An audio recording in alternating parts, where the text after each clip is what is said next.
Hi guys, welcome back to Orit's kitchen. It's lovely to see you guys. I haven't posted in a while, but I'm back, baby. So today I'm going to be making a pumpkin bread, pumpkin cake, muffins, whatever you want to create it into, especially with the Thanksgiving around the corner. This is also something great that you can make during Halloween, okay?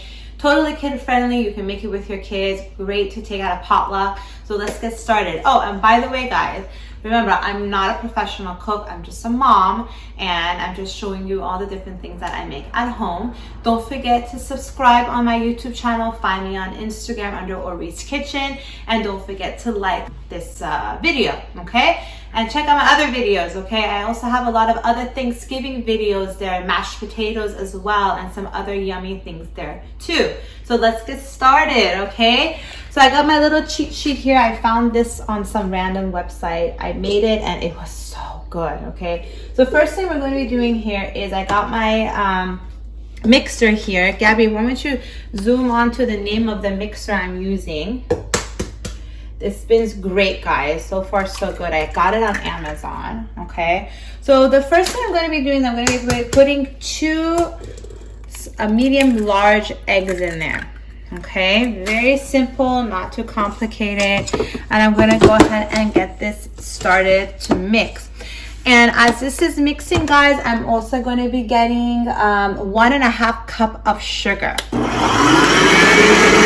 Okay, guys, so I got that mixed up. I'm gonna put that 1.5 cups of sugar. Now this is just regular white sugar. If you guys want to use brown sugar, go for it. If you want to use less than 1.5 cups of white sugar, go for it. I did this last time and it turned out amazing. Okay, so I mixed that. Next, I'm going to be adding 1 2/3 cups of all-purpose flour. So this is a flour that I have all-purpose, but in the past I've used other flours. If you look at my other recipes, the one from the kosher market, that's totally fine too, but I just have this laying around and it's been in the fridge for a while, so I wanted to use this, okay? So I'm going to be adding 1 2/3 cups of flour. A little bit more. Okay. Then I'm going to be adding also baking soda and baking powder. Both of these you can find at Trader Joe's, okay? But any baking soda, any baking powder will do. Doesn't really matter. Okay, so as far as the baking soda goes, I'm going to be using 1 teaspoon. Yep, 1 teaspoon of that. Okay, and then for the baking powder, I'm going to be using 1/2 teaspoon. Again, guys, all of these ingredients will be posted on the bottom, okay? But don't freak out. You don't have to write all the ingredients down, okay? And I'm just gonna quickly mix this up and I'll be back. Okay, guys, so now it's all mixed up. All the flour, the baking soda, the baking powder, everything is good to go. So the next thing I'm going to do is add a 1/2 cup of it says canola oil, but whatever oil you have at home. I use grapeseed oil. Olive oil has a more of a flavor to it, so I don't really add olive oil to my paste, to my cakes. So I'm gonna have that in mix. Okay. Next I'm gonna add is the most important thing.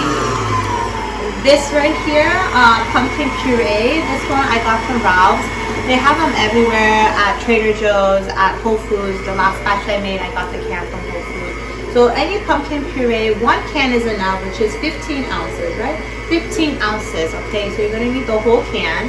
So that's how it looks like in here, okay? And I'm literally just going to dump the whole thing in here. There you go. Need a little help from me. Okay. Put that all in here. This makes such a difference into the whole thing. And then we're going to also add a special seasoning in here too.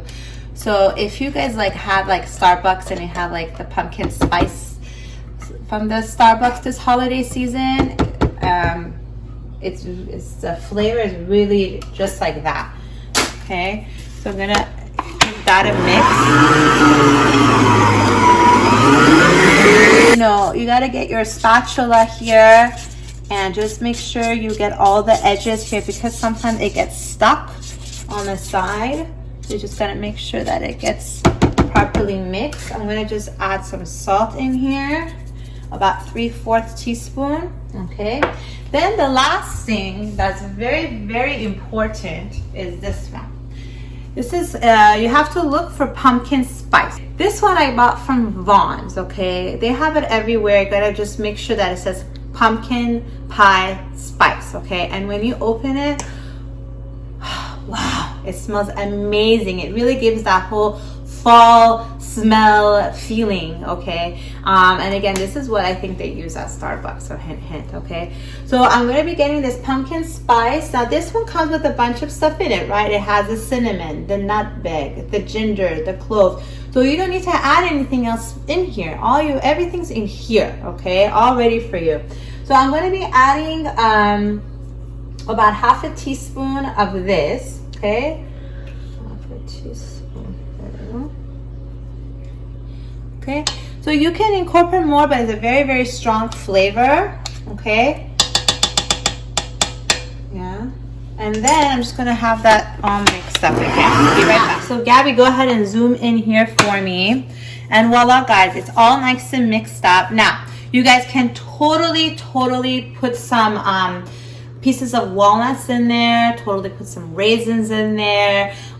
You can do all of that in there if you want. I don't want to put any of that, and that's how I made it last time, and it was fantastic. But again, totally you can do walnuts and raisins in it to make that whole Thanksgiving fall feeling, okay? So I got my pan here, so I'm going to kind of make it like a bread looking thing, okay? But again, you can make it into like anything, like a cake pan that you have. I bought a couple of muffins with some of the batter that we made. You can even double the batter up, and so that you can make more muffins and cakes and everything like that. So you can double it up as well, okay? And then I like to use this spray. Any of this kind of spray is great. The main thing in this spray is that it is incorporated with flour already in there, okay? Flour, when you put it in a pan, it helps the cake not to stick to the pan, okay? In the past, for example, we would put some oil in there or some butter or whatever so this doesn't stick, but this is actually a lot better and easier to do, okay? So I'm just gonna give it a nice shake. I got this from Ralph's, you guys. There's other brands out there too. I just picked this one. It's fine. It's the same exact thing, okay? So let's go ahead, and you're just gonna spray everywhere in the pan, all over. Obviously, you don't need to do it with your muffins because it has that little wrap. But if it's like this with no wrap, of course, you would have to spray in there as well, okay? So I'm gonna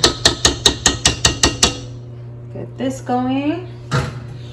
This out. And then also, guys, you gotta turn on your oven at 400 degrees Fahrenheit, okay? So I'm not gonna put this all the way. I'm not gonna fill it in all the way. I'm gonna do it, let me see how much we have, just a bit here. Last time when I did it was all the way. Okay, so I'm gonna do that, that's all. And I'm just gonna take some of that because I really want to make some muffins out of it. Again, guys, you can totally make extra, okay, like double the ingredients. So again, that's one. Okay, make sure don't overfill the muffins. I know it can be a little hard to do. Okay. So I'm actually making this cake or bread or whatever, and I'm going to take it to my daughter's school, her preschool. And the muffins, I actually want to keep it for ourselves to have. Okay. So that one's fine. Again, just for fun. Okay, so that's that. This is extra. Okay, guys, so this is it, the outcome. Again, I'm going to put this in the oven for 400 degrees Fahrenheit. It can take up to an hour for it to cook. So, you know, just keep your eye on it, visit it once in a while. Again, what I always do, and it's so handy, I get a toothpick, And while I think, oh, maybe it's ready, right? I put the toothpick inside. If I see anything on this toothpick, that means it's not ready. So you let it cook some more. And then again, 20 minutes later, you put it in. Oh, there's nothing on it, pretty clear. That means that it's ready to go. You take it out and you cool it off, okay? So I'll be back in about an hour. See ya. Hey guys, welcome back. So it's been some time and look, it looks so pretty, right? And I'm like, oh, it might be ready. So I'm gonna put my toothpick in there, take it out.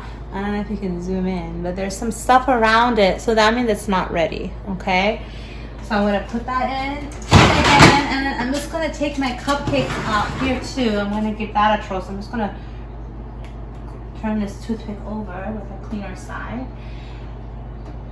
Let's see how this one is. This one's almost ready. I'm just gonna keep this in a little bit longer, okay?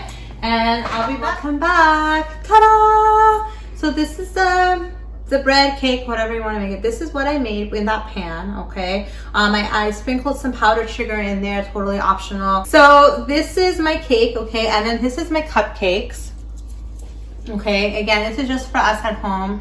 That and also I can give an activity to the kids or your kids, okay? You get the cupcake. Obviously, you can get some frosting, put it on top of that. We can get some decorations. Look at the little cute fall sprinkles, okay? For Halloween, guys, for Halloween, some really cool ghost sprinkles too. Great activities for the kiddos. If it's a birthday party or anything like that too, you can do that for the cupcakes that you need extra of, okay? So thank you again for watching Orit's Kitchen. You guys learned how to make a pumpkin bread. Perfect again for the holidays coming up. Make sure you guys subscribe and like my thumbs up my video. And don't forget to tell your friends and family about me. And thanks again for watching Orit's Kitchen and have a great holiday. Bye.